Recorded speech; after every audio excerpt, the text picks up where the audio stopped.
Welcome, everyone, to the Enter the Vortex podcast with Carol and Erin, where we share our experiences and opinions on the metaphysical and physical aspects of life as we know it. Today, we are talking about the history of witch hunts, the vilification of women, and how that plays out in patriarchal societies that we live in today, as well as the various twists of mirrors and parallels between men and women. So sit back, get ready, because this is one wild ride. Hello. Hey. How's it going? Oh, it's been fun. My little one has been playing around while trying to sleep. So she napped in her in the chair that's in her room instead of her bed this morning or this afternoon. So that was fun. I have a random tangent to go on before we get started.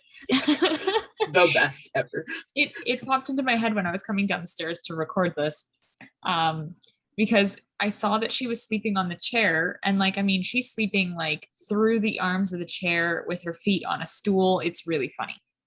But I was like, you can't sleep like that because my adult body feels like that would hurt. But she's a child, so they can sleep in anything and they'd be fine.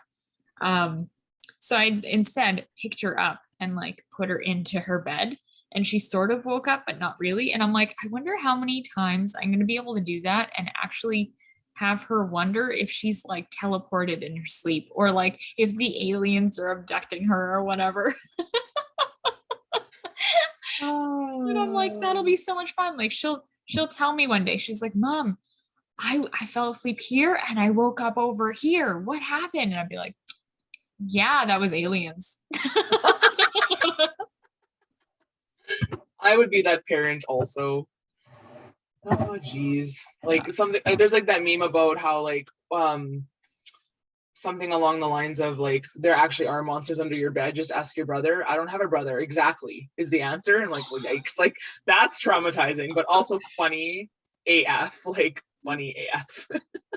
Well, I think I've seen memes or something like that of parents who have artificially aged their children in pictures and then have pictures of them all over their house, and they'd be like, well, who's that? And be like, well, that's you. You traveled from the future, blah, blah, blah, or something like that. It'd be so trippy. I mean, probably also psychological damage, but whatever. It's okay. I can heal that later. Oh man. Yeah. Anyways, totally off topic from what we're talking about today.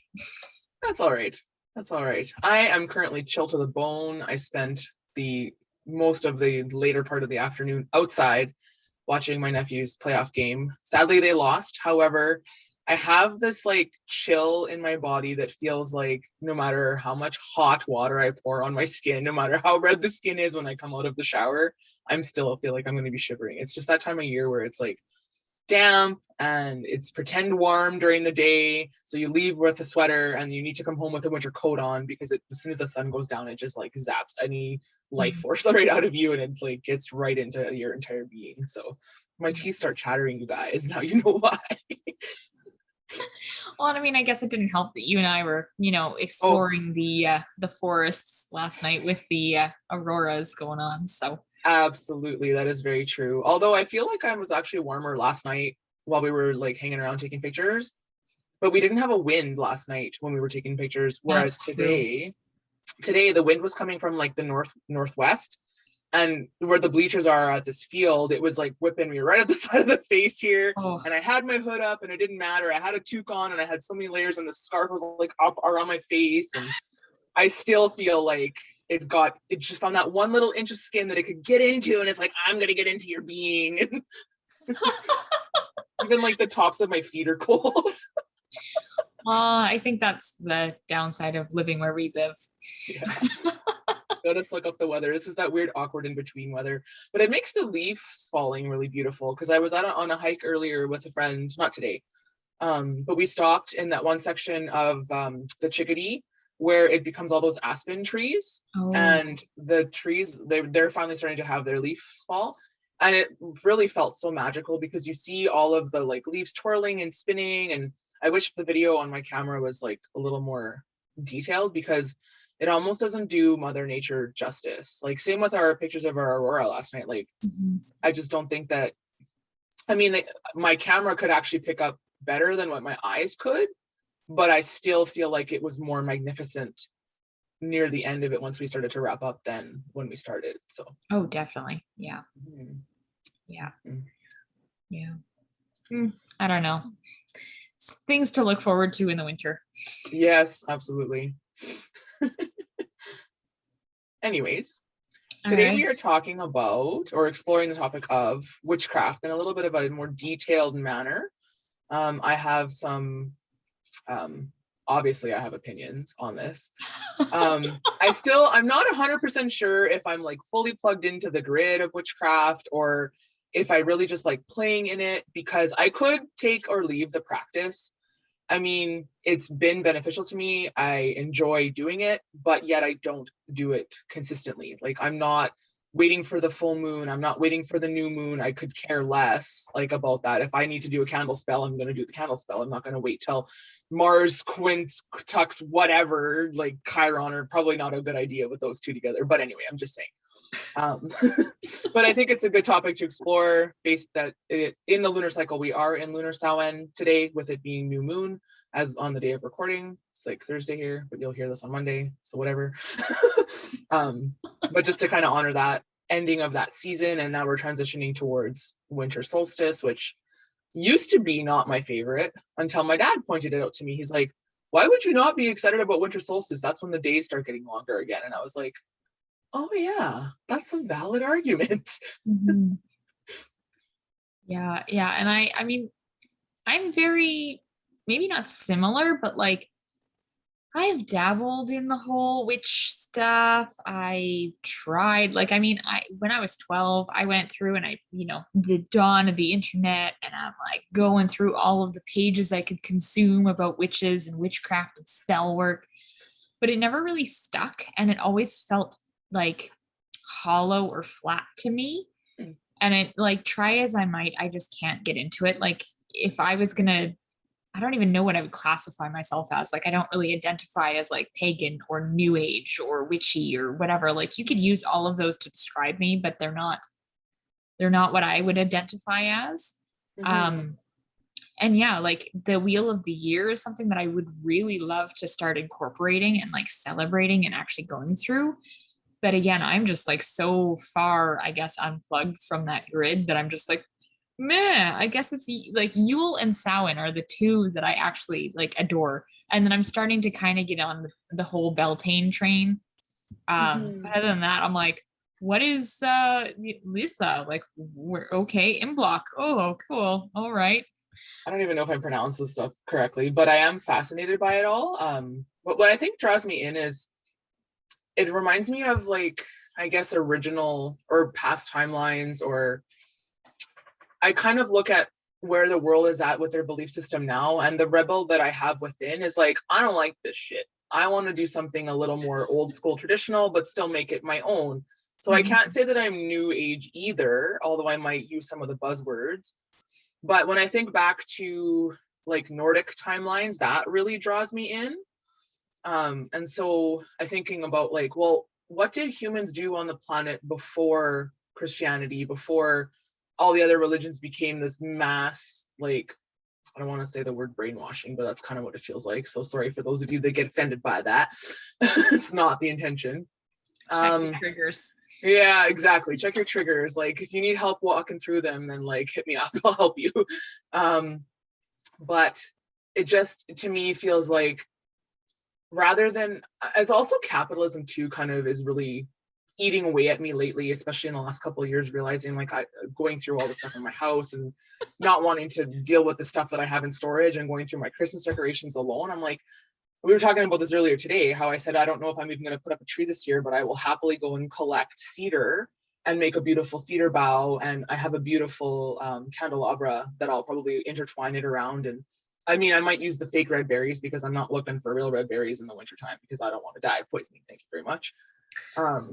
But I look at it as, if I want to be off the grid and out of the capitalist belief, or whatever shopping patterns we'll say, if I'm living in the forest, I'm going to go into the forest and grab pine boughs or cedar boughs or whatever's available to me in the fall and the winter, and that's how I'm going to decorate. Then I don't have to worry about storing my tree, plugging it into the wall. I don't know that I would go with the real candle route on the trees, because that's a little terrifying to me. It sounds like you're flirting with danger. A little too much, yeah. I'm actually also a little hesitant about having a wood stove as my source of heat in a home. It's something that I would probably really, really research, but I feel like my Akashics are showing on that one. I was going to say, because I do know that, yeah. As someone who grew up with a wood stove, nothing beats that heat. Yeah, that's true. I mean, I've slept in cabins that have that as an option, and it definitely felt sauna-like. It's like I don't know that I don't know that I could sleep solidly, because I kept like waking up to make sure that it was okay and it wasn't like sparking. But I guess it would be a different story if it was my own building and I was the one that made sure that, or well, not me specifically, like I'm going to hire somebody, let's be honest, to make sure that it's up to current code and understand the safety of it. And we actually have a cast iron stove that was inherited. I don't even know. We've had it in our shed forever. We don't use it. It's just our coal storage right now. But that is my goal, to have a cabin in the woods, and that will be incorporated, whatever the codes are going to be required to do that, like the fire codes, and the cast iron pot. I can go full pagan. I'm totally down with that. Full pagan lifestyle. But I don't necessarily, it's not that if I don't do that, I'm also okay with having modern technology, living in an apartment and knowing that there's a hardwired fire alarm, smoke detector, carbon monoxide detector, and sprinkler system definitely gave me peace of mind when the fire alarm goes off at 3:00 in the morning and you have to evacuate because someone triggered it. So there's that too. Yeah. But I think your Akashics are showing on that one. Probably true. Well, yeah, that is true. I do have a few timelines where there was fire involved in my existence. So fair enough. Back to witches. Yeah. It's gonna be one of those days, huh? Well, I mean, to be fair, if we look at witches, historically speaking, what happened to them?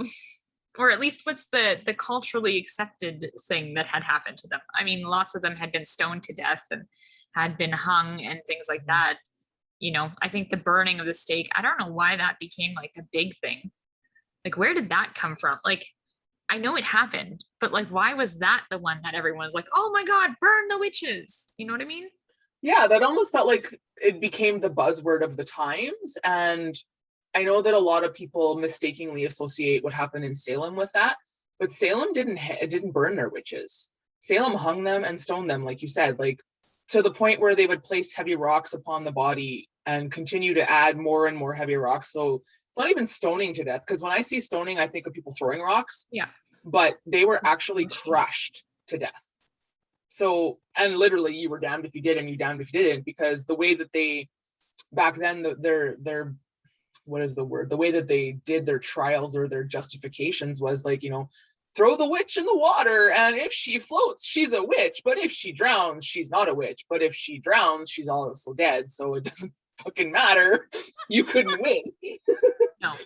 Well, and same thing too. Like we're jumping ahead. Like, I mean, I'm assuming that most people have heard of Salem, have heard of, what they did in Salem, how that all started. So that's fair.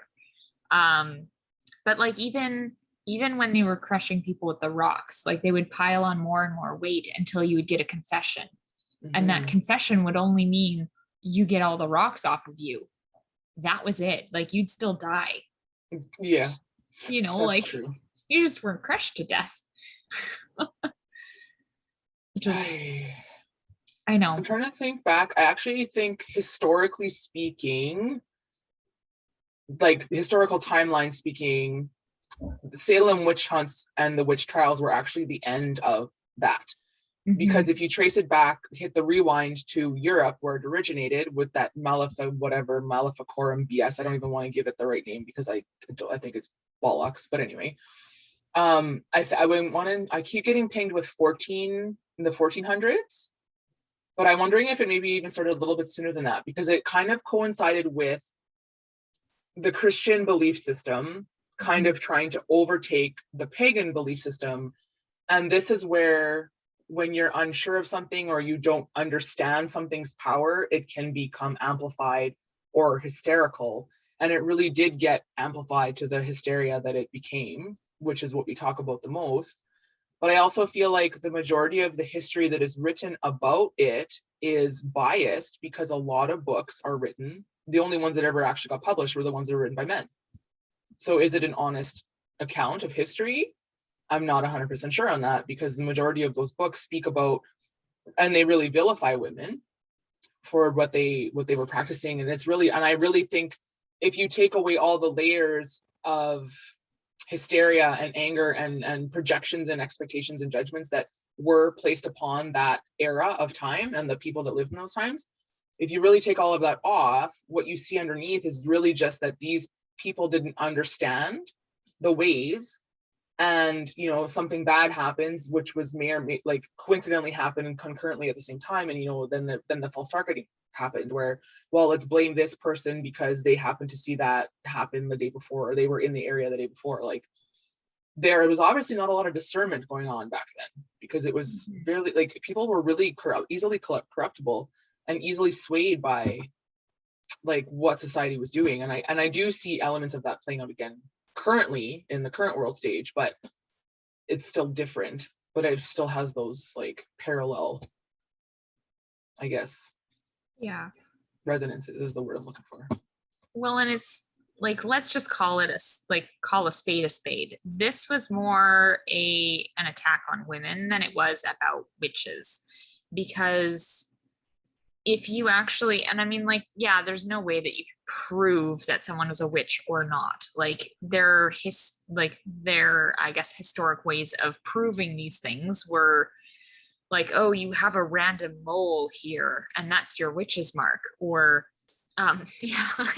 I have one right here, you guys. Right there. Right on my face. Third nipple. Like, whatever, don't have guys. One of those. That's where I would feed my familiar, you know, like, it was so stupid. You know, or for example, being left-handed, that's me. I would be branded a witch.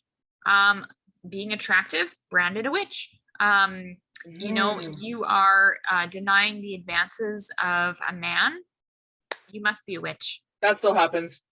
Sorry, Tinder. Sorry, Tinder, it still happens. Yeah. But like, so many things, right? Like, maybe you're a woman whose husband died and you're now a widow and you own land and you're you're successful. You must be a witch. Yeah. Like, I mean, we could kind of go down that route of Elizabeth Bathroy Mm-hmm. here, who was, oh God, I think she was somewhere in Eastern Europe. I don't know if it was Hungary or something else, some other country around there, but she was extremely good at running her husband's estate after he passed on. And she had a lot of males in, like, that were, you know, kind of under her husband's rule at the time, who didn't like that she was now in power and that she wasn't going to remarry. So what did they do? They created this false story about how she would bathe in the blood of virgins. And they like, everyone that they interviewed, they had like this whole inquisition type of thing, and everyone that they did like an inquisit with essentially was under duress or torture, or was paid off to lie about how she was bathing in the blood of virgins. And what they ended up doing with this poor woman is they ended up convicting her, which, like, I'm sorry, when you're a poor woman, she wasn't poor, but when you're a woman and all of your enemies, I guess you could say, were men, they're all going to band together, because yeah, that's just how it is. And essentially she was convicted, and instead of like killing her off like as they would normally, what ended up happening was she was actually bricked into her room. So they sealed her off into her room so that her estate would actually be inherited by a cousin of hers, because if they killed her, then it would have went somewhere else. So it was really, really fascinating how this kind of all played out. But yeah, like, again, that was one of these women that, you know, just happened to be in the wrong place at the wrong time and was vilified for it. When you said her name, it pinged me as to why she like that name sounded familiar because I actually don't know the details, but I remember watching a video from like Murders, Mysteries and Makeup and Mhm. Mysteries. Bailey Sarian, she does some really cool, interesting like recaps of past history, and I remember watching one of her videos, and that was somebody she had spoken about. Now I Mhm. don't remember the details of what she said, because it doesn't sound the same as your account, because I think that her version was probably a little bit more like what the rest of the world was led to believe about Yeah, her. it was more of the if I remember correctly, I think her story was more along the lines of like what the victors had written in terms of Mm, her bathing in the blood of virgins and blah blah blah hmm blah blah. hmm So Yeah, that's interesting. It really makes me like question how much of our history, well, probably all of it, we've actually been lied about, because if it's only coming from a certain specific lensing, and you're only getting it from the same quote unquote source of information, but that source of information is in power to curate what you hear, this is where our intuition and our discernment plays the role as the judge instead, because you have to decide, does that fall flat for me, or is there a thread of truth in here? And then to find where that thread of truth is, to follow and track. Because if we are just taking everything at face value off of the television, off of the radio, off of the newspaper, and not thinking about the other side of the story, mhm. then we're not giving it its full, like, authentic version. And I can guarantee you, like, I've experienced things firsthand. Even when I was a young kid, I remember being turned off by the media because something had happened on my school grounds and I happened to witness it. I was one of the group of kids that had witnessed what had happened.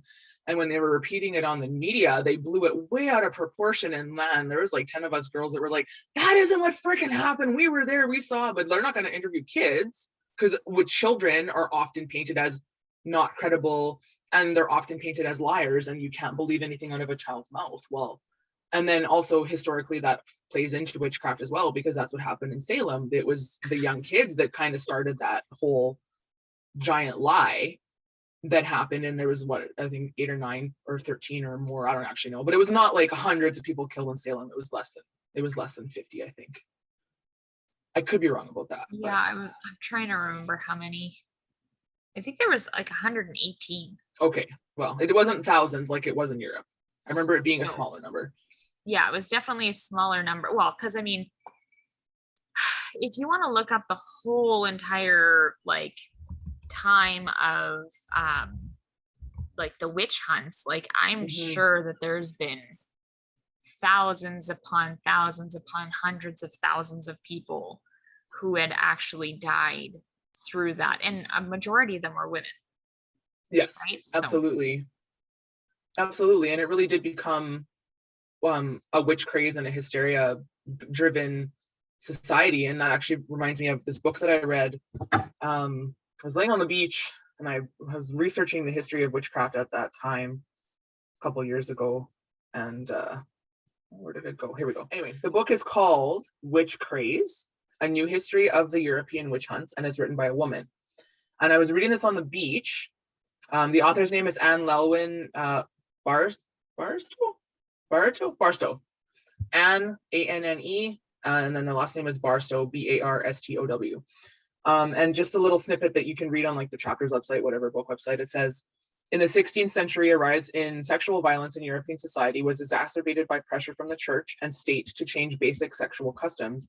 As the centuries since have shown in escalating levels of both violence, general and sexual, and of state control, the witch craze can be considered a portent, even a model of some aspects of what modern Europe would be like.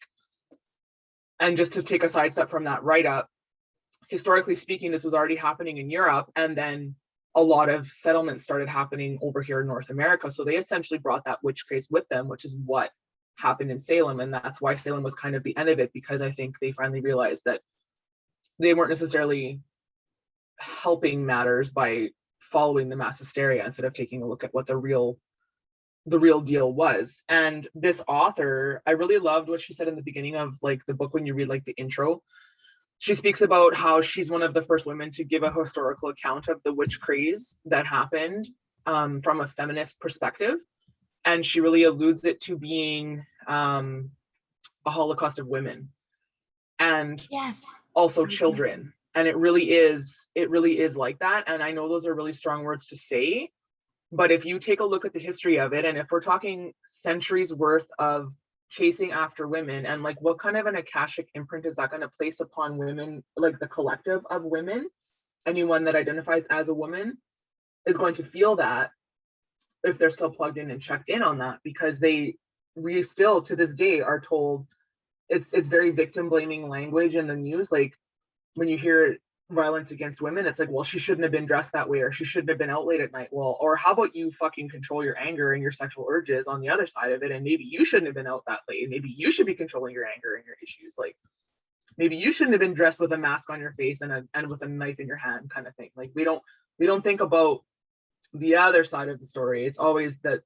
vilifying women, and that is continuing today. Like it's 2021 and it still happens today. I can guarantee you, like a woman that stands in their power, the trolls come out to play on the internet, in your dating apps, in person. Like I'm it's probably only because of isolation. I can guarantee you it's been maybe about 2 years since I've had obnoxious catcalling and rude comments, and like for the most part my Tinder experiences have been okay.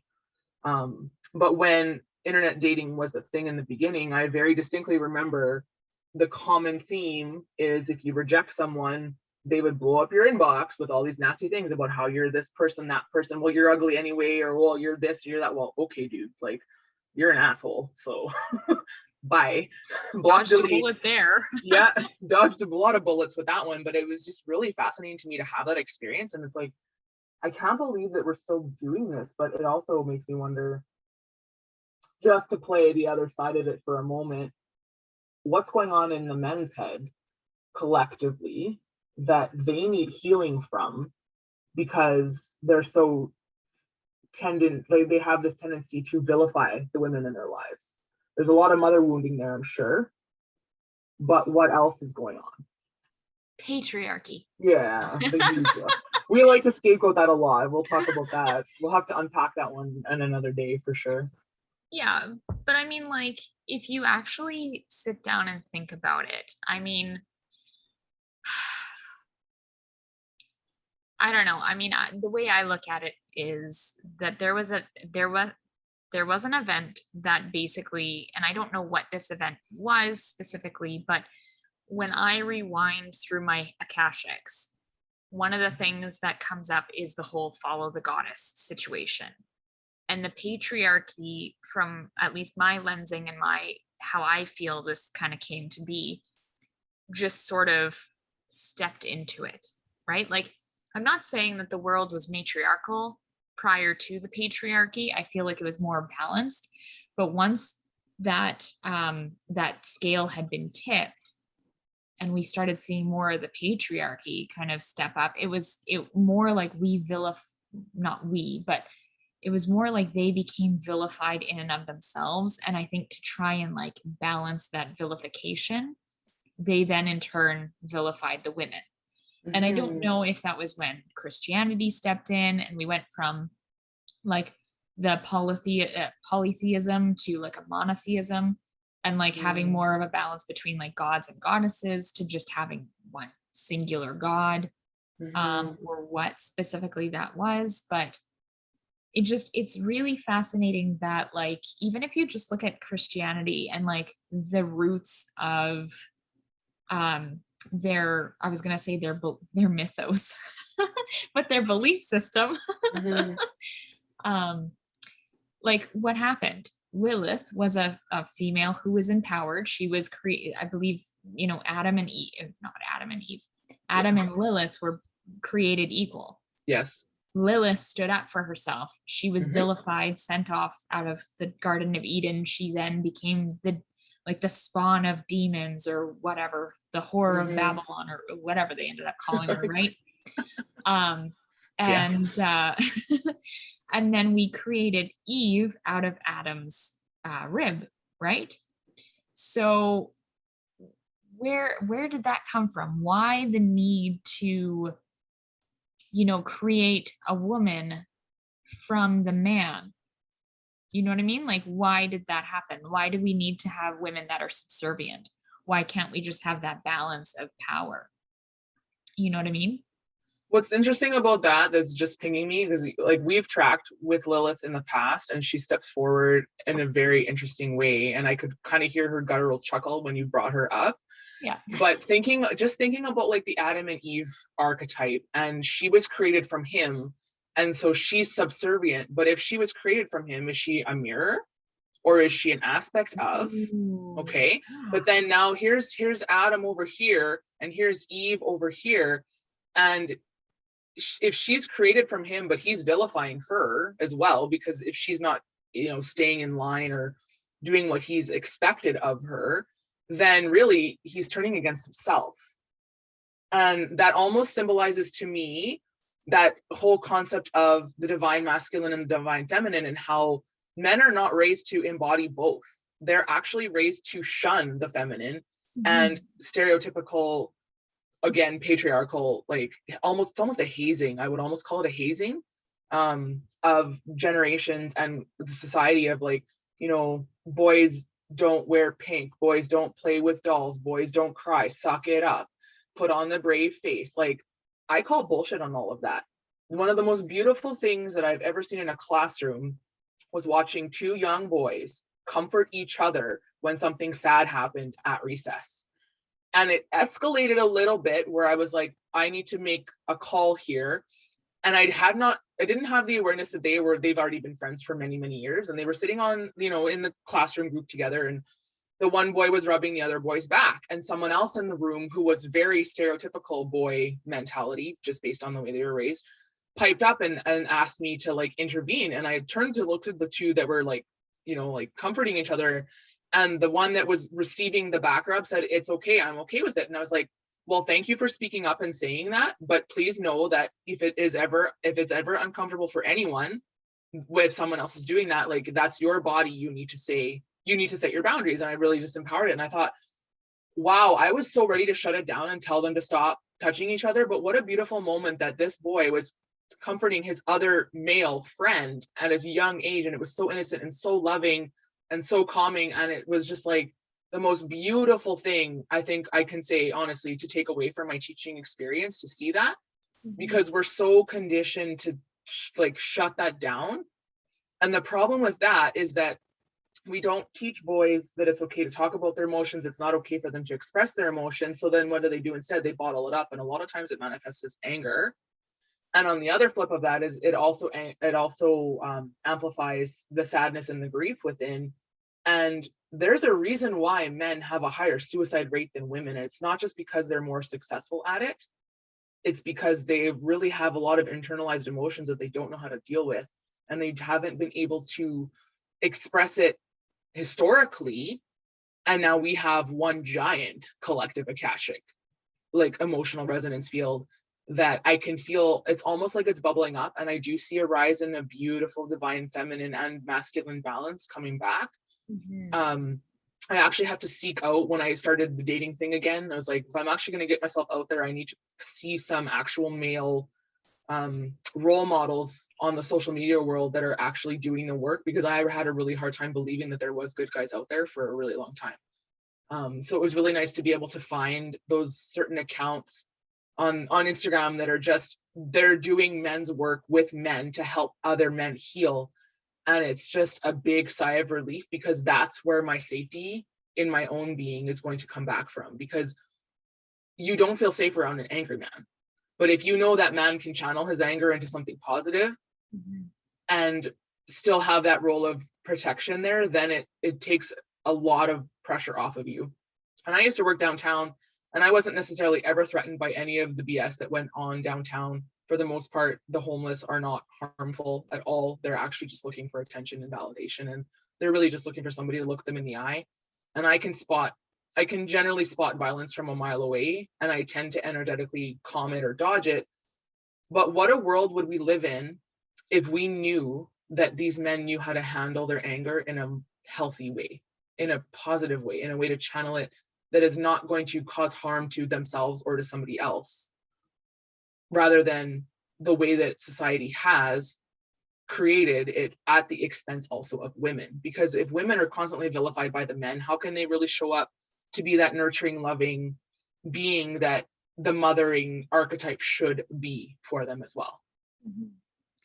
Well, and it's interesting that you mention that, women are mirrors to men, or that perspective that women can be mirrors to men, because what do men often say is like the thing with women, right? Like what do they vilify about women? We're emotional, right? We're crazy, Yeah. that kind of stuff, right? Which is Yeah. funny, because when you look at it, they're suppressing their own emotions. Mm-hmm. And then that's, they're seeing the mirror of women can show their emotions and be emotional. Mm-hmm. And then they're vilifying that again. So they're taking that internalized, like, societal norm, and they're then projecting it outwards, because I can't feel my emotions means that you can't also be valid in your emotions, right? Which is just, it's a really fascinating topic to really just explore, right? Like, where does that come from? Where did that start? You know what I mean? Why does it have to be that way? I feel a narcissist archetype podcast coming on. I mean, yeah, that could be fine. Yeah. And it's interesting too, because when did the patriarchy become this villain?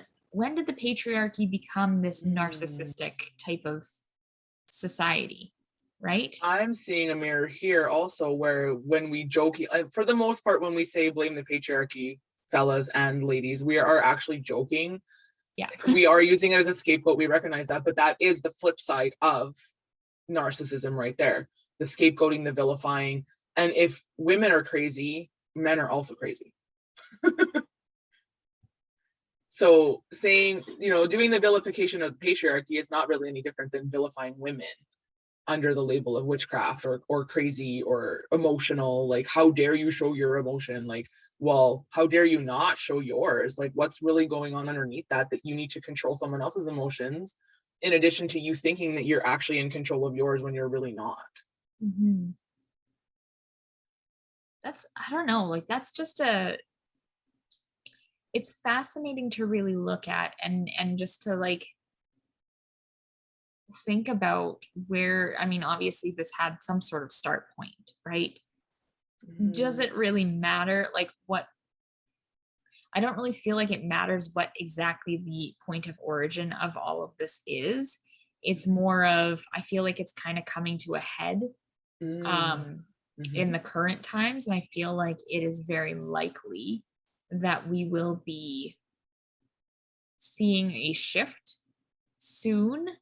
I mean, like, not soon, but, like, I don't know, within the next few decades, maybe. Like, I already feel like that's happening. Like, a lot of the younger men that I'm aware of, that's a weird way of phrasing it, but that I know of, are a little bit more open to displaying affection and displaying their emotions, and they're feeling that, and I know I definitely, like, the people that I know of in my generation that are having kids now, like, well, at least a lot of my friend group have the mentality of, like, we want to empower our young guys to be able to feel those emotions and not feel like they have to, swallow them down or whatever, right? Like, maybe it's my mental health training, maybe it's just, I don't want to be the person who's like, no, you can't cry, because crying, you're a man, like that. No, like, that's not right, in my opinion. And I reserve the right to have my own opinion. I am a woman after all, but I do believe I can have my own opinion. But yeah, like, just the idea of having that support, and that, I don't know what the correct word is, but allowing like, if I ever had a son, allowing him to be able to explore the more divine feminine type of energies, just as much as I would empower my daughter to explore the divine masculine side, right? Like, my daughter, she loves dinosaurs, she loves running and, like, playing hard, and she loves, like, getting in things. She loves doing, like, like, she likes getting into, like, mud and things like that too. Like, she's only 2. It's not like I'm going to start genderizing everything for her.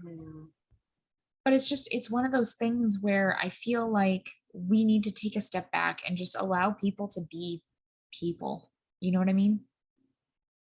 Yeah, and I am noticing as well with my when I was working with children and like teaching or childcare, I am already starting to see that trend as well with the youngers really being able to Mhm. embody all sides of the gender roles, no matter how they choose to present themselves. And it's an interesting paradigm because when I was a kid, girls wore pink and boys wear blue, and it was the boys doing all the roughhousing all the time, and girls weren't allowed to roughhouse. Well, I'm sorry, but if someone's gonna threaten me physically or verbally and get in my face, I'm gonna push you back. When I was a kid, anyway. I mean, I might still do it now, but there's an assault issue there, so I'm not gonna go that route. But like, I'm Mhm. definitely gonna be in your space and make my boundaries well known that that's not okay.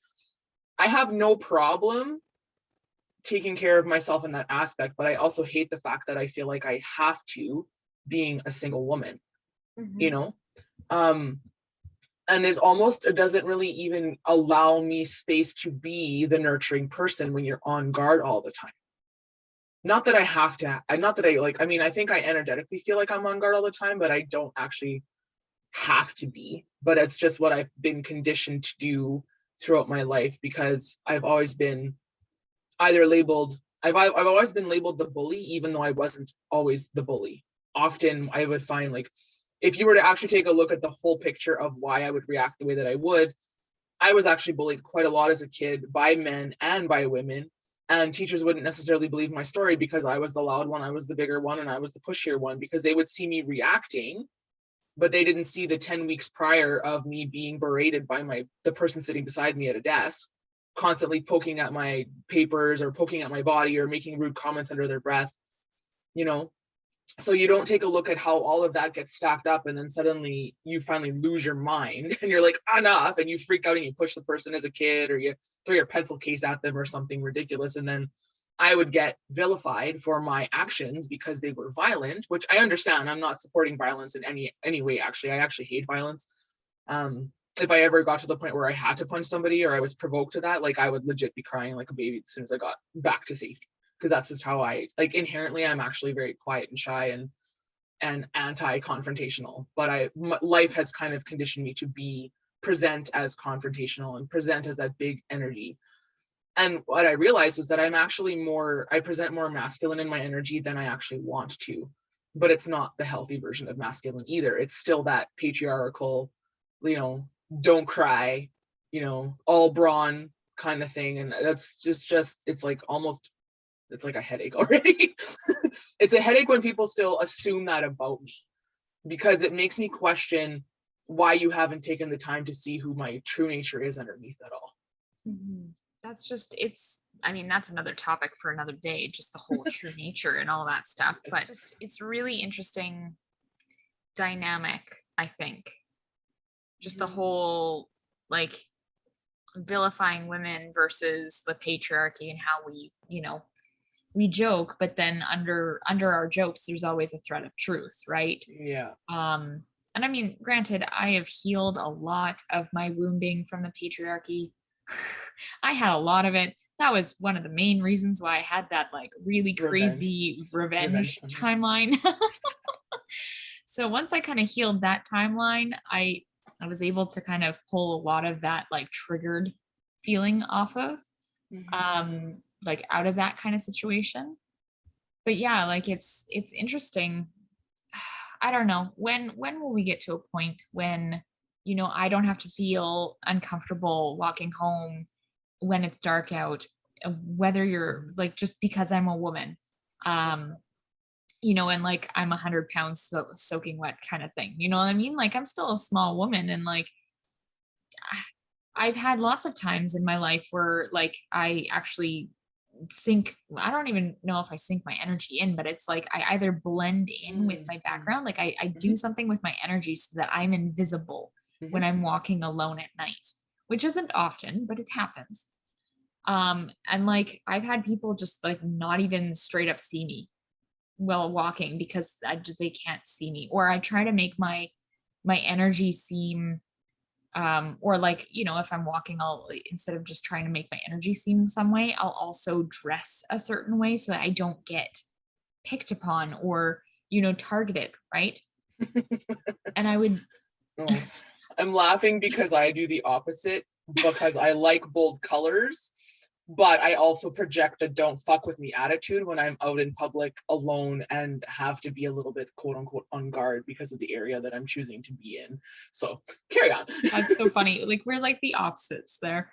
Cause Yeah. I'm like, don't attack, like don't see me, don't do anything. I'll dress kind of more like I'll try to not show off my figure and things like that.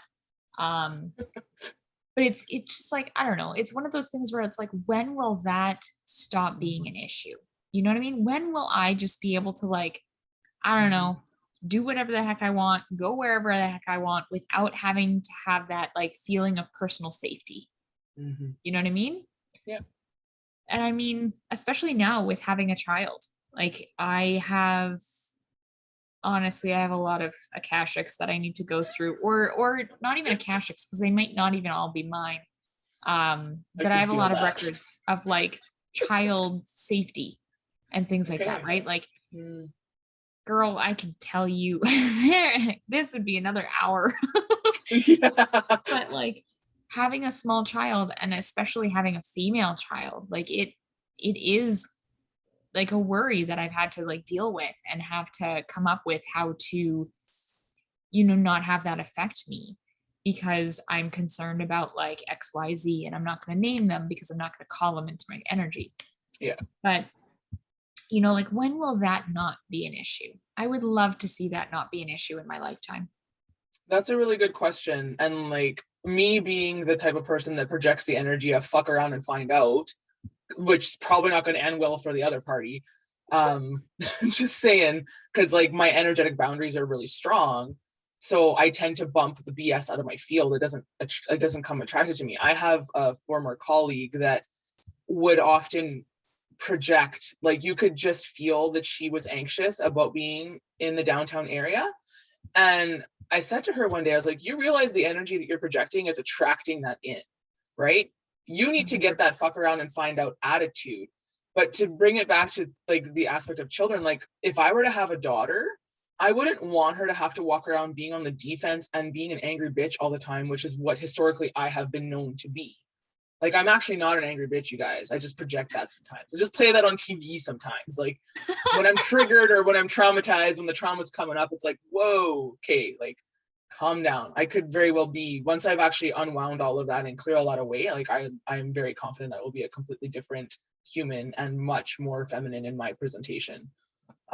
But the idea of having to teach my daughter that, like, heck yeah, my daughter's probably going to learn self-defense, but just because it's fun and it's a good way to channel your energy and to just have that information. But I really hope she's able to live in a world where she grows up where that's not even an issue.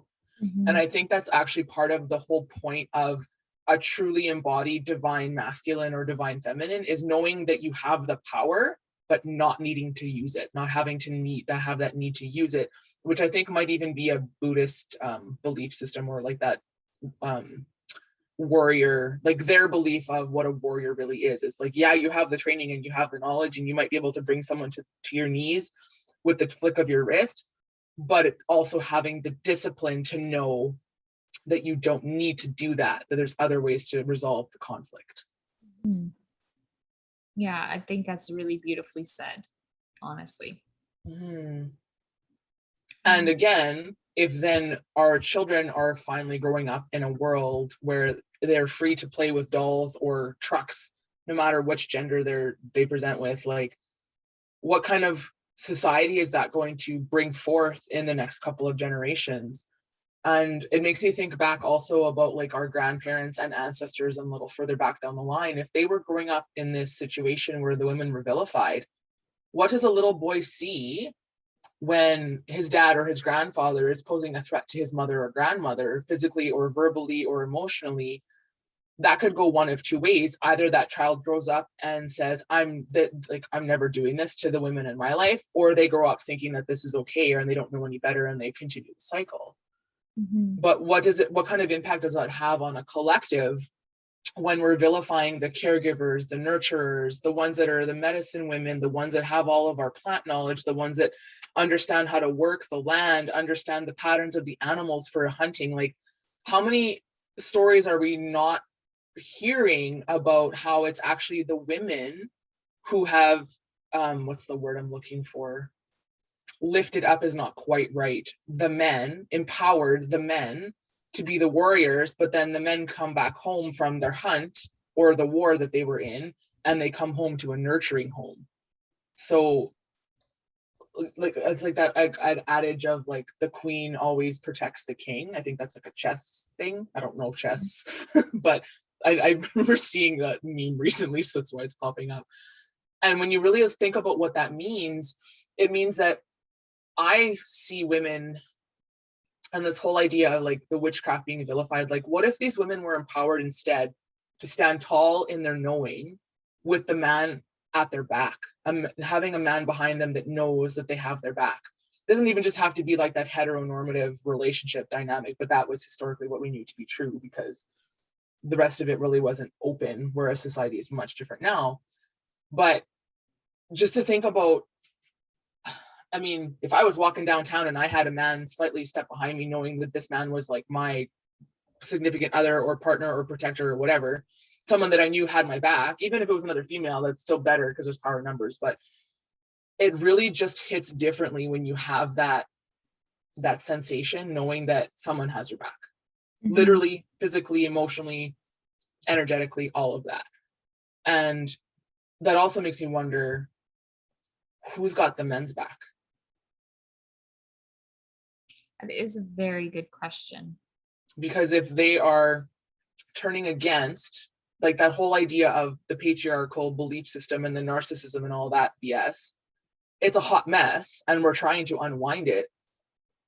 But why are we also not looking at the trauma these men are experiencing? Because it takes a really traumatized person to be that angry to the point where they can become violent.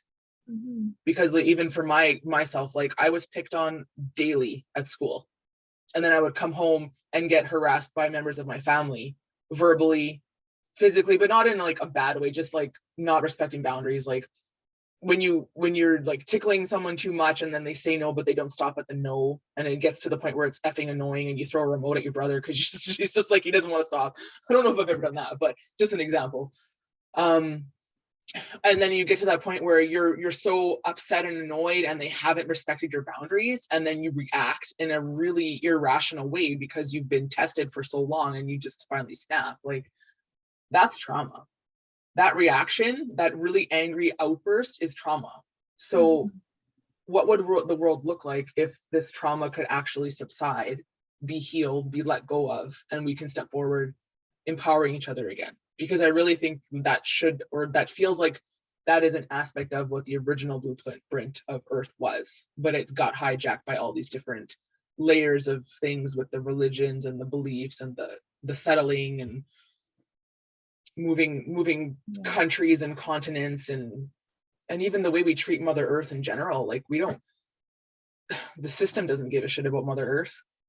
I'm wondering when she's going to pop up a volcano in the middle of one of the Parliament buildings just to make her presence known. I'm still here. I still own you. You still live on me, not the other way around. Well, and like, let's just look here for a second. Didn't we just start the whole climate change thing? And how many private jets went to this thing? Like 400? Or am I like being like wildly out of character there? But no, I think that's accurate. It's pretty close to accurate. 400 private jets flew to wherever the heck this climate change thing is happening. Like, I don't have words. Erin has no words. She just has facial expressions. So for those of you listening to the podcast, go click to the YouTube video just to see the facial expressions because they are worth it. It's just ridiculous. Yeah. But I just wanted to circle back to what you had said about like who would have the men's backs. And I feel like when you're living in a society that has the balance between the divine masculine and divine feminine, in however you want to embody those, right, within yourself, I feel like they have to be some way balanced, right? Like the masculine takes care of the feminine, who then takes care of the masculine. Like it's that beautiful circle, that yin and yang. Mm-hmm. And when you were talking about how, I don't know, it was something about the mothers and things like that, like being the, you know, the ones who know the hunting like that, the way that the animals move, the plants, the plant medicine, that kind of stuff. Mm-hmm. The word culture bringer kind of came into my mind, but not quite bringer, but almost more of like the preserver, right? Like they're the ones who are learning these things and knowing these things. And then when you wipe out, that's like that part of society, how much has actually, like this just springs through a crazy story in my head, and I cannot for the life of me remember what part of Africa it was, but I'm pretty sure there was a group, a tribe somewhere in Africa who had women being midwives, and they would actually do like cesarean section, like C-sections on the women who were pregnant and couldn't give birth vaginally. Wow, my words are slurring on me now. But these C-sections were like really like, wow, as sterile as you can be without being in a hospital, I guess. And like really well done, and like they had a really low mortality rate to them and that kind of thing. And it was like, I can't remember what it was. I would have to find the article again, but it was really cool because it was like modern day people coming into this tribe that like had lived their own ways for centuries and had very little ways in terms of like modern medicine. And yet they were doing complex surgeries. Like, how fascinating is that? And then, yeah, like if you wipe them out, like, you know, it back in Europe, when the witch hunts started, you know, like how much history, how much culture, how much knowledge did you wipe out? It's like, to me, that was like the second burning of the Library of Alexandria, right? Like, you just, yeah, the getting rid of knowledge like blows my mind. That is something that like I will blow up friendships just for the fact that you've dog-eared my book. Like I am that ridiculous about my books and my knowledge. You know when I borrow a book. Okay, I'm not that bad, but you destroy my books, I will hold a grudge until I am 82, and then I will reconcile that later.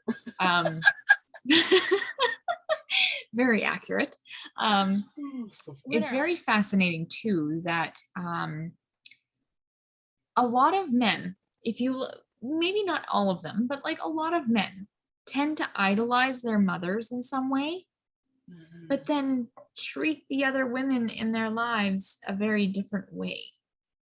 I feel like the opposite could also be true, where they don't idolize the mom, but then idolize others. It's almost like it's got to be one or the other. Like I've seen both. But then is it authentic idolization? And what happens when the idol falls? Like, well, you have this idea of who this person should be, right? Those are those expectations, projections, and judgments. And then they don't live up to that expectation of your false reality that you've created, without ever looking at the true nature of that, what that mother really needs or wants to be. And then that fall from grace happens, quote unquote. And then is that where the vilification comes in, rather than peeling away the layers and taking a look at what's true here and how to reconcile. And it's easy to make your mom wrong, whether you're male or female, because for the most part, she's still going to love you. But it's shitty to see people treating their mom shitty and not also building her up for the things that she's done. And I mean, I know there are shitty mothers out there, because I've also been witness to that with like other friends and whatnot. And nobody's perfect. I'm not saying women are perfect. This is not what this is about. And like, to say blame the patriarchy doesn't mean that the matriarchy is any better, because there is a lot of stuff to unpack there. But that's part of that layer again, where like now we have historically have had men vilifying women, and then women grow up being catty bitches to each other too, because we've learned that that's what you do. you can't lift another woman up. There's like jealousy and competition and all this cattiness. And like, how many times have I heard the stupid joke of like, how dare you wear the same dress as I to our friend's wedding? Like, who the fuck cares? I would take that as a compliment. It'd be funny. I actually did dress similar to someone else at a wedding once, and we had a good laugh about it. We took a family picture. But then also, I went home and changed. So that's interesting, right? Like we dressed the same for the ceremony, and then when I went to the reception, I was in a different outfit. But I mean, now I don't know that I would give a fuck. I would probably have posed for more pictures at the reception, but this is like 15-ish years ago, I think, when that happened. So it's interesting to see how my own mindset has shifted. And again, if we've learned that it's okay to vilify each other, like almost, I feel like collectively now what we've seen men get vilified for their barbaric ways, and then women got vilified. And now, right now in 2021, what I'm almost seeing is that now everybody's getting vilified for everything, and censorship is so ridiculously high. But censorship doesn't give you the truth. It actually takes away the threads of truth that are there and prevents you from coming to a holistic conclusion. Mm-hmm. And if we keep hiding aspects because it offends somebody, rather than working through the trigger of why you're offended, we're not fixing things. We're just repeating the cycle. Yeah. The world is interesting. That is for sure. Well, and I hate to say it, but I feel like, you know how they say it's always darkest before the dawn? Mm-hmm. Feel like it's gonna get worse before it gets better. Mm-hmm. But here's hoping that it's going to get better very soon. Mm-hmm. I do see that trajectory, but I can also see why it's hard to put faith or hope into that, mm-hmm. you know?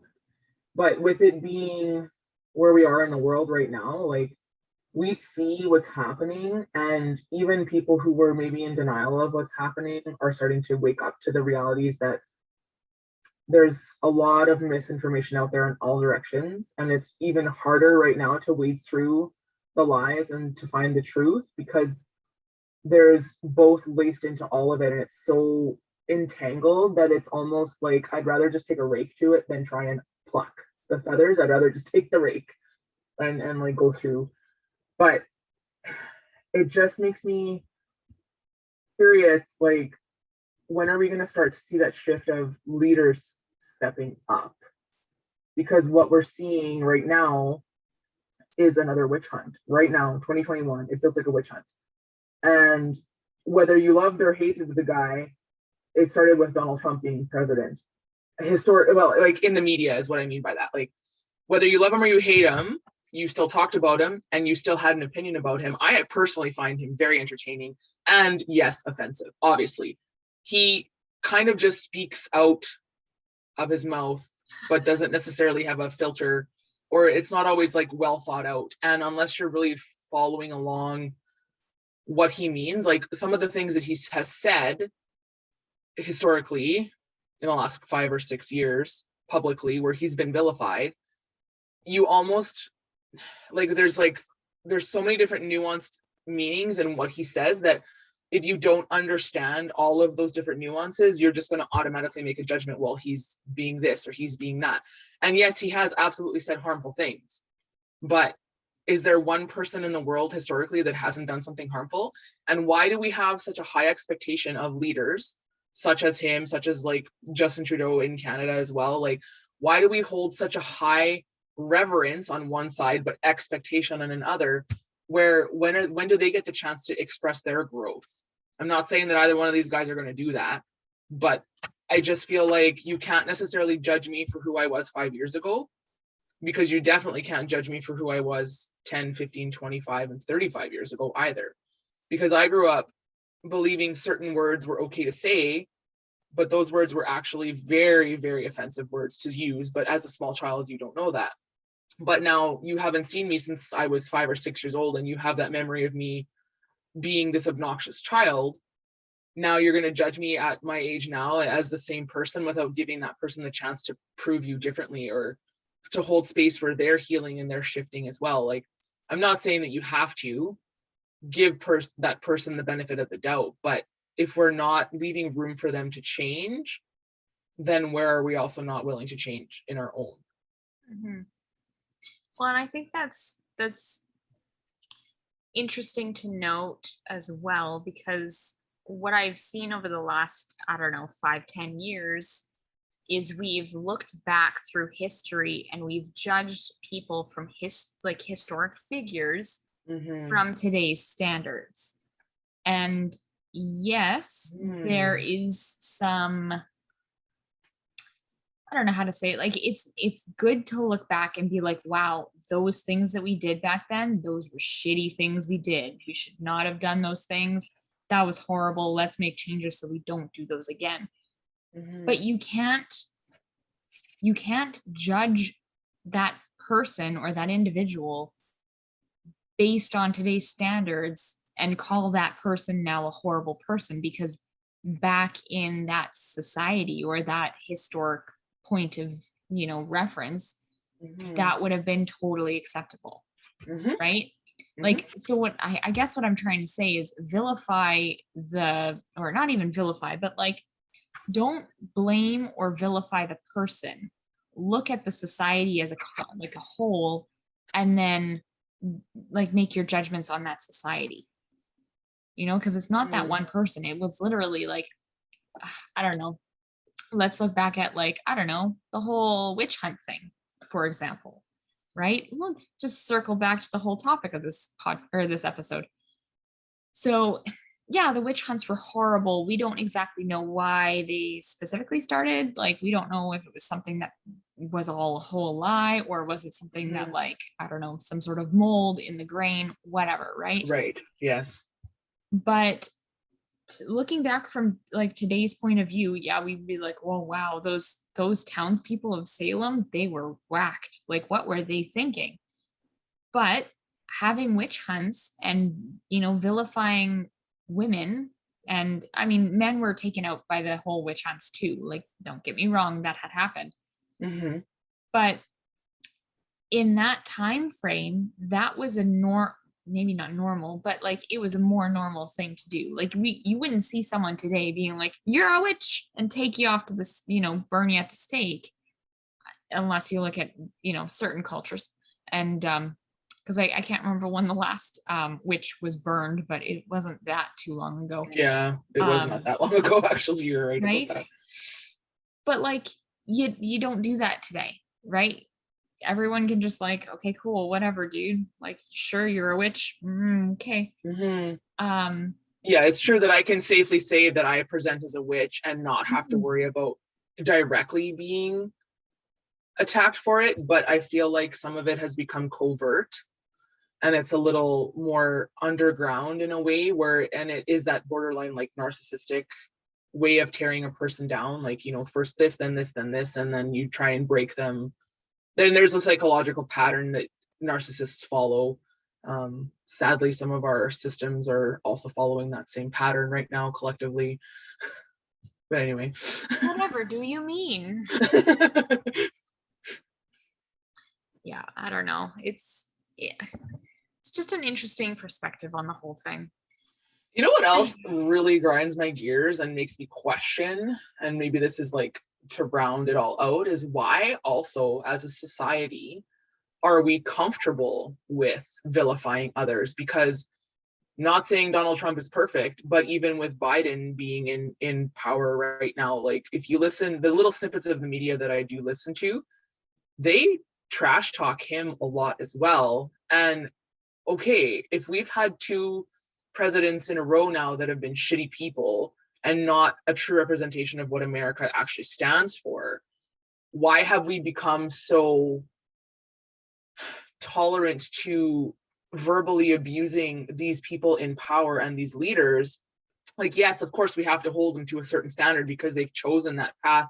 They want to be our leaders, but it's really not any different than during the vilification of witches back in history either. Like, why did we as a society become so comfortable with tearing each other apart and breaking systems down in that way, rather than having a more communicative, collaborative, in communion type of society where we take, because there are tribes that still do this today, where, you know, if someone is depressed or sad or has done some kind of act of like out of integrity within the tribe, they pull this person into the center of the tribe and they hold a ceremony for this person, and they shower them with love and affection and nutritious food, and they do dances and all these different ceremonial aspects, and each person will come up from that community and tell the person who is really feeling down, or like if they, let's say they did some kind of act of violence, like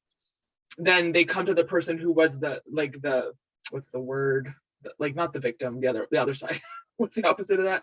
Perpetrator? Yeah, that's it. They would actually come to them and say and tell them something good about them. And you know, like we started doing this when I was teaching. It's like you take the classroom list of kids, and each kid has to write something positive about that and go through the whole list. So then at the end of that school year, that child goes home with a list of at least 30 positive affirmations that their classmates have seen about them. Like why aren't we doing that? Like, I'm not saying we have to do that for people that are in leadership power, but if that was the paradigm instead of the media vilification of these people in power, maybe if we actually led by example in the media, society would look different, because the role models aren't living up to what my expectations are of society. The media is not like living up to that expectation either. And it actually turns my stomach to listen to the news sometimes, the way that they talk about other people and the way they vilify. And it's the language that is used right now is so inflammatory, but I also think that that is intentional. Mm-hmm. So what is this, what purpose does that serve to continue to fan the flames on which the witches have burned? Yeah. So if we were going to just round out this episode, I don't even know if I could come up with like ways that we could, like, I mean, other than just be like, do better, don't vilify people, you know, like that kind of, the golden rule comes up to my mind, right? Like treat people how you would want to be treated, you know, and like, where did that get lost? Because I remember, was that Mr. Rogers? I don't remember. That might have been. I loved Mr. Rogers' episodes. He was a genuinely decent human being. And I know, like, you and I are 10 years apart, but I grew up listening to Mr. Rogers, Mr. Dress Up from CBC, and Sesame Street.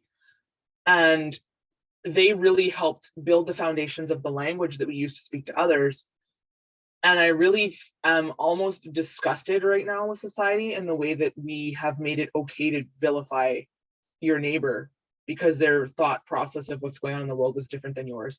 Instead of sitting down at the table and having a dinner and having the communion and knowing that it's actually okay to have opposing sides exist. But if you're holding your stake in the sand over here on one side and I'm holding my stake in the sand over here in the other, all we're doing is pulling at the tension strings. But what would happen if we let go of our stakes and let everything flow? What's up the middle, you know? Yeah, that's a good question. And the language too, like, I was nitpicked at this when I was doing my teacher practicum, which I understand why now in hindsight, but it really bothered me at the time.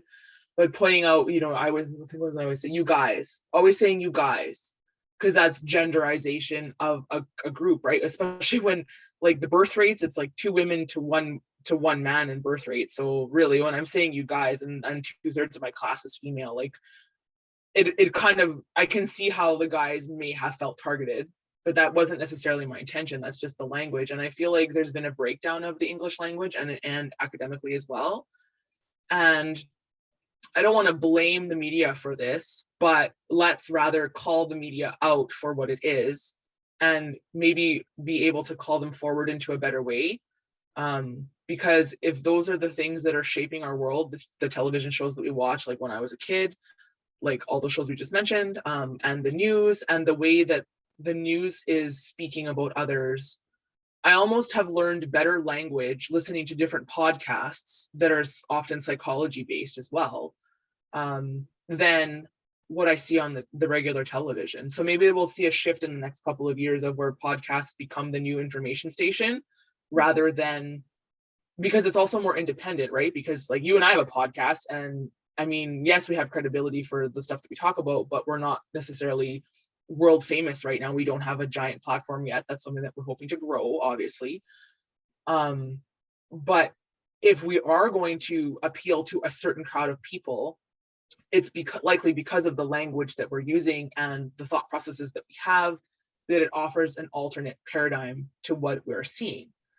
And this is the teacher in me really wanting to call forward, like, we have to watch our language, because that is the ultimate, like, that is the ultimate way to build community. And when what you're saying, your experience is being denied by the language that's being used by the collective, and you're not able to hold space for that person when they're explaining their side of the story, or you're automatically instantly using inflammatory language that literally dehumanizes the human experience until that gets fully brought up, which I really see is amplified right now. Like, there's a lot of angry people in the world. It's not just like my next door neighbors, so to speak, but we've really amplified all of that, which is, again, your Akashics are showing we are repeating a cycle right now.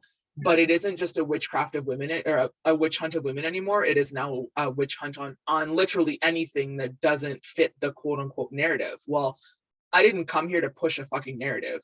I came here to create a new one. And until we have more people rising up to that position where they're calling out the language for the bullshit that it is, and I ain't just talking about swears, because you can vilify me for swearing all you want, I'm still gonna tell you to fuck off. That's just who I am. Like, that's just who I am. That's how I react. Like, no. I don't necessarily mean it in an inflammatory or angry or hurtful way.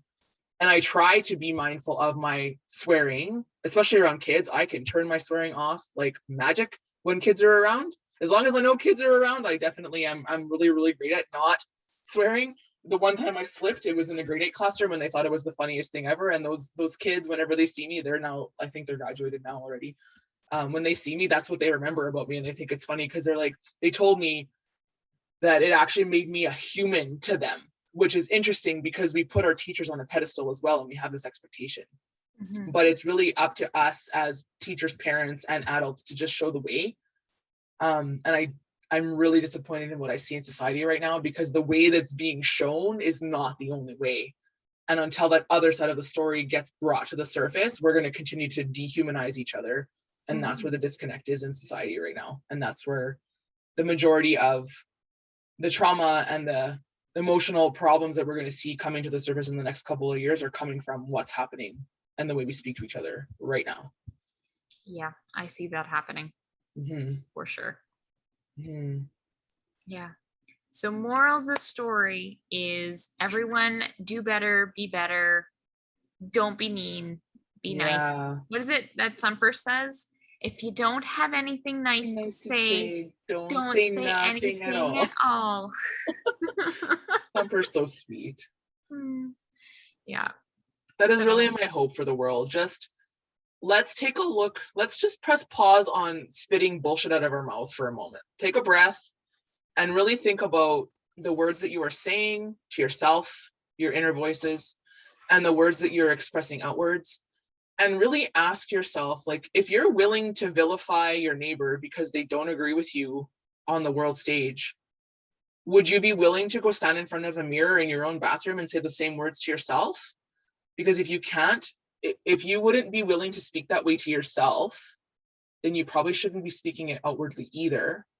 And furthermore, if you are already speaking to yourself with that inner voice in that way, then I hope that you can find someone else to speak to that helps to see yourself in a different light and in a different language. Because if we're not vilifying others, we're vilifying ourselves, and it seems to be the norm. And that is ultimately what I hoped that our collective circle of healers are able to clear away in the next coming years, because I can really feel that collective pain and it needs to be moved out.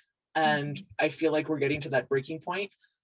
And it's interesting that energetically things are going to get a little more hairy scary before it gets better. But I think now is also the time that those people that may not have been aware of the language they're using, the way they're speaking to the neighbors, and the beliefs and the thought processes that they have about others, and the judgments that they're making about others right now in society, like how much of that is actually a mirror of yourself, and someone else has maybe spoken to you that way at some point, and so you're just projecting it outwards. And to bring that into awareness, so that I think that's like the first step in the healing process, is actually recognizing what you're doing. And a lot of people are starting to kind of come out of that haze and that fog that we've been in since the lockdown started. But now a lot of us also don't necessarily know what to do with the anger and the trauma that has caused. Mm-hmm. Yeah, I don't know. It's interesting to note, like there's a whole lot of triggers coming up for people. There's a lot of mirroring happening. Like, I don't know, if you're on one side of one side of that duality, maybe looking towards the other side of the duality, seeing that maybe that's a mirror for you, right? Like if you see someone standing so strongly in their conviction, what's the trigger with that? And tracking into that, or like trying to figure out like why is that happening? Why does this make me upset? Right? Yeah, it's just, I don't know, be nice, guys. Play nice, children. Yeah. And if you're not able to, then start asking why. Start asking yourself why. Why do I feel that way? Why do I want to use these words? Where did I learn this language from? Where is this coming from? Why do I believe this stuff? Is this even mine? Yes. Is this truth? Or is this just somebody's truth? Like truth and believing something to be true and being truth are not the same thing. Mm-hmm. Yep. That could be a whole nother episode. So post on my Instagram account. It's true. It is. Awesome. Well, before we get too long-toothed in the episode, maybe we should wrap it up here. Any final words? I have no thoughts, is what I was going to say, which I jokingly said to a friend of mine. And rather than saying I don't know, the answer should be I have no thoughts, which sounds so old world and rich and funny as fuck too. I have no thoughts. That's funny. I have no thoughts on this. Thank you. Yeah. Yeah. I don't know. Well, that was a wild ride of like witchcraft to vilification of anything. So that was, absolutely. That's good. Lots of parallels happening right now in the world with history. And so again, the Earth's Akashics are showing. Yeah. The Earth's Akashics are showing. So if you're seeing these repeating patterns, you're feeling that you don't know what to do with your anger, or any other emotion that are coming up, you're not really sure to handle the collective chaos that's happening right now, please reach out to one of us. We would be happy to take you on as a client and help you navigate this nonsense. And also hit us up both on our socials, because we have some beautiful things that are posted and written in those Instagram posts that we have and Facebook posts that we have, that are a little more organized I'm a little more organized in my thoughts when I write for my Instagram than I am when I speak, but I tend to come back around eventually. So thanks for coming along for the ride, you guys and you gals. See, I just did it. Well, society, damn it. Yeah, absolutely. All right. It is what it is. Yeah. All right. Thank you everyone for tuning in to this episode of our podcast. Yeah, if you want to find us, hit us up on our socials. We also have a podcast social. What is it? I was going to say enter the podcast again. Enter the Vortex podcast is how you find us on Instagram. And on Facebook. Yeah. And on YouTube. And on YouTube. Woohoo! And if you are listening to this on any of the awesome podcast platforms, please hit us up with a follow. Watch I'm going to try to say Mondays are going to be the days we upload the next episodes. So, watch for us on Mondays and we will have the new episodes posted. Otherwise, I guess we don't see them and we don't hear from them. So it's more like you'll hear us. Yeah, absolutely. Awesome. Well, take care, everyone. And have a good time. Bye.